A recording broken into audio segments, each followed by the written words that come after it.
Hello বন্ধুরা, Tanmoy bird হাউসে আমি তন্ময়। আজকে আপনাদেরকে দেখাবো যে আমার পোষা দুটো সোনালী মুরগি আছে। ও আজকে এদেরকে ভাত দেবো, দানা খাওয়াবো। দেখুন, এদের ভাত দেওয়ার সঙ্গে সঙ্গে কি সুন্দর খেতে শুরু করেছে। ও দেখুন, দানাটাও ওদের খুব পছন্দ। এটা পাখির দানা। এটা আপনারা দানা না খাওয়ালেও হবে, নর্মাল মেষ ও বাড়ি যে শাক সবজি দিতে পারবেন। কিন্তু আমার পাখি পুষি বলে নর্মালি হালকা পাতলা একটু মাঝে সাঝে দানা দিই, বুঝলেন তো। এটা দিলে কোনো ক্ষতি নেই ওদের, ওদেরও পছন্দ করে দানাটা।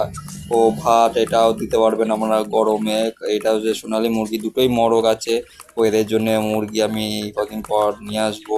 দুটো মুরগি আছে। আপনারা কজন মুরগি পালন করেন বলবেন। ও সোনালী মুরগি এটা সাদা কালারের, ঠিক আছে। অনেক বন্ধুরা জানে না যে সাদা সোনালী মুরগি হয়, কিন্তু এটা সোনালী মুরগি। হ্যাঁ। আর আমাকে নিশ্চয়ই কমেন্ট করবেন, কমেন্ট করে জানাবেন কজন সোনালী মুরগি বসে। ও এটা আপনার বাড়ির যে কোনো মানে খাবার, ভাত হোক, আবার নানা সবজি, কাটা সবজি মবজি এগুলো দিতে পারবেন, ঠিক আছে। দেখা জন্য